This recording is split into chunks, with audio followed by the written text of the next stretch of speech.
in Golden Hill, and welcome to another edition of Ghtv. As you all probably know, I'm Jamie. And I'm Yvette. Since we've been on our spring break hiatus, we have big episodes today full with lots of exciting stories and information for you. So let's get to it. Right, you are. Usually we save this segment for the very end of our show. But today we are bringing you a special edition of Lois, life tips about a serious topic that is close to many of our hearts.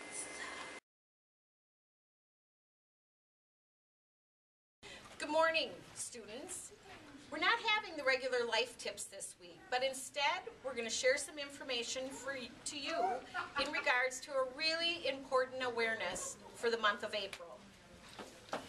April is Child Abuse Awareness and Prevention Month.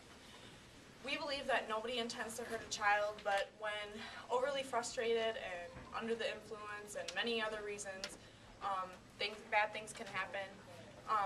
Child abuse can take many forms, and here's some ways I will tell you. Physical abuse is when you hit a child, shake them, burn them, or any other form that can physically hurt them. There's sexual abuse. It can come in the forms of photography or videos or using a child in any sexual activities that is inappropriate for their age, to come in contact with a child that's inappropriate, such as touching and doing things that you shouldn't do with a child. Emotional abuse is any threats or insults that can harm a child emotionally, and it can scar them for life. Neglect. It can be provided by failing to show emotional, like love and attention, and there's also physical needs such as food, clothing, and medical care. Child abuse, it hurts anyone. If you are suspecting child abuse, you have the right to and the responsibility to report it. Report child abuse is important to step towards stopping it. We want you to think about this in a very serious way. We understand that maybe some of us have experienced that type of abuse, and maybe no one stepped in for us. You can make the difference. And how do you do that? If you're concerned about a child being abused, talk to someone. You can stop in, talk to me, talk to Hertha, talk to Mr. Molly, to any of your classroom teachers. You can directly file a report anonymously with the Child Protection Office of Olmsted County Social Service. And you can do that by dialing 328-6400. Again, that number would be 328-6400. For the duration of April, it is Child Abuse Awareness Month. We are asked that those of you who are in support of this wear a blue ribbon to show your support. So on Friday, we're going to have a Blue Ribbon Campaign Day because You wear the blue ribbon to show your support. There you go. Thank you. and you can make the difference. Yes. Thanks, Lois. Be sure to check back in next week for another edition of Life Tips dedicated to Children Abuse Awareness Month.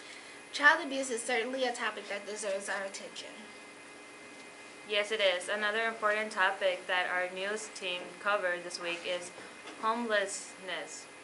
Homelessness is a serious issue. Many of you might not be aware, but homelessness is a big problem in the U.S., in Minnesota, and even here in Rochester. Did you know that each year about 2.3 to 3.5 million people are homeless? Homeless is a lacking of a regular, adequate nighttime residence. In Minnesota, over 7,000 people are homeless. California has over 130,000, which is the biggest, and Wyoming, with just about 500, has the least. White people, about 39%, with Africans being at the highest, Asians being at the lowest. 40% of men that are homeless are veterans. Homelessness is a big problem, and something needs to be done with it. So, Hertha, what was the purpose of taking the kids to Birthday Day House? This was a service project that they voted on, that they wanted to fix and serve a meal to the residents at the Dorothy Day House. So what is a Dorothy Day House and how does it help the people? The Dorothy Day House is a place where people can stay, homeless people that don't have any other place to go, and they have their meals there. They can sleep for up to 14 days. It's a place for them to be, and then they have to be gone during the day, but they come back in the evening. All right, thank you. Right here we have Megan and Miss Hagen making the bread. Right here we are making Rice Krispie treats. Nice, bubbling ground beef. More Rice Krispie treats. Here, you help with that. And here we have Hertha and Kiki making a nice, fresh, delicious salad. A little dark greens for color. First you eat with your eyes. Here we are adding the sauce to the noodles. I think we had to add more. And here are the finished product. Now we just put them in the oven and let them cook. How long is it? An hour? Actually, it only cooks for about 45 minutes. Although these are Quick twice as and big. easy. They might cook. Hi, we're here with Damon and we're going to ask him questions about the Dorothy Day House. So Damon, how did you help out at the Dorothy Day House? Well, first off, when we got up there, we set some tables up in the area they were going to sell the stuff at. Then we went downstairs and we transferred boxes up there to set on the tables. And after that, we had taken a truck, we got in the van to go to the place, the garage, and we took those boxes and put them in the truck, and then we came back and did the same process. Okay, that was nice. How did you feel? It felt good to help out some people with some students. Yeah, that was nice. What did you think of it? I thought it was a good experience for me and other people to help out. Feels good. Oh, that's nice. Thank you for your time. Yep. So Logan, how did being homeless impact your life? Well, I had actually got kicked out of my apartment that my parents were living at, so then I had to go live with my grandparents. Well, you know, this all sucks.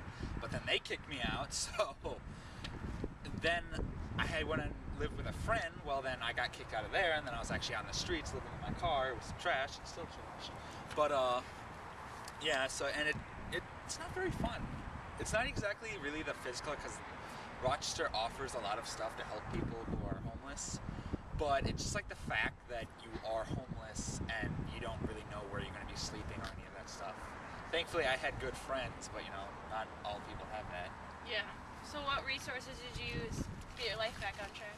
I actually used the social services that are here in town. Because my social worker is a really nice guy. I used the school here with Lois. I used Link. I used a bunch of different people to help me find a place really quick. I'm currently living in foster care. It's really nice actually. Okay, thank you. But yeah, I'd have to be under 18 in order to get that kind of care. So it's okay. Thank you. You have a good day. Well, that was some interesting news about homelessness. I hope you all learned some new facts about homeless. And everyone helps by donating canned foods to your local homeless shelter. Well, great job, team. I know it doesn't really seem like it right now, but it's springtime here in Minnesota. Is it? Are you sure? I'm pretty sure. I mean, it is April 18th. With all this snow in the forecast, it feels more like February 18th. Well, either way, here's Mrs. Eva with some information for you about springtime and open campus.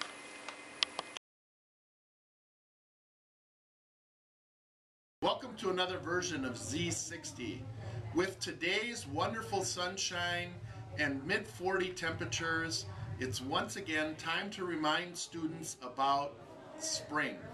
Spring is a wonderful time of the school year. It's getting close to the end of the school year. There's excitement about graduation and lots of activities that are happening. But one thing that I want to emphasize is that you have the privilege of having open campus. Open campus means that you can leave the campus for lunch if you're in the high school program. If you leave the campus for lunch, you need to be back on time. Students that arrive late will lose the privilege of having open campus. I want you to have open campus, but I also want you to be punctual and be on time. Lunch ends at 12:25. You're expected to be back in the building at that time. Students that can't do that will lose that privilege for possibly the rest of the spring. And I want students to remember that we're having the conversation about what open campus is going to look like at our new building. Having large numbers of kids lose that privilege this spring will definitely help us make decisions about next school year. Have a great week. Thanks, Mrs. Ebart. You know what else happens in the springtime? Whether or not the weather gets nicer. Of course I do. Prom. Many of you might be thinking about asking that special someone to prom. So our news team went to give you some clever ideas on how to make that moment memorable. Hey guys, it's that time of the year, prom. If you haven't asked anyone yet and don't know how, here are some cute ideas. Hey, other way. Right there, open it both at the same time.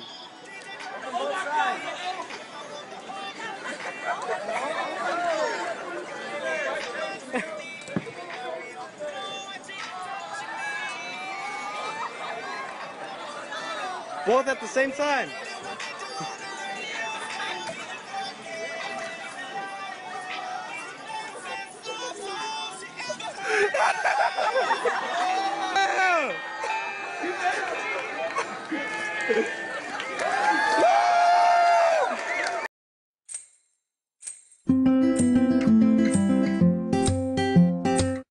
Hi class, we're going to be having a quiz today, so here it is.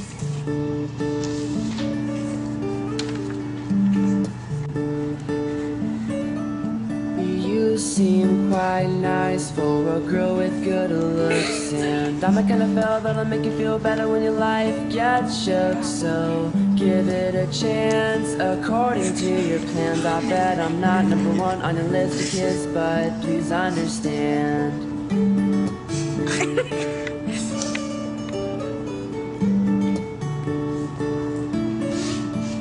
You seem quite shy, but you're oh so cute, and I'm the kind of girl that will only be yours if you'd ask me to. So just take a chance. Class, please look up.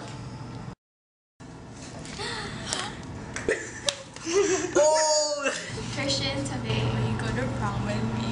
My favorite girl.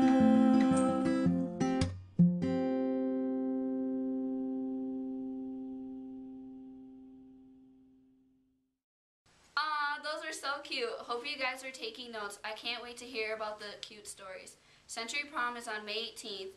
Mayo and John Marshall's prom is on May 11th. Hope to see you there!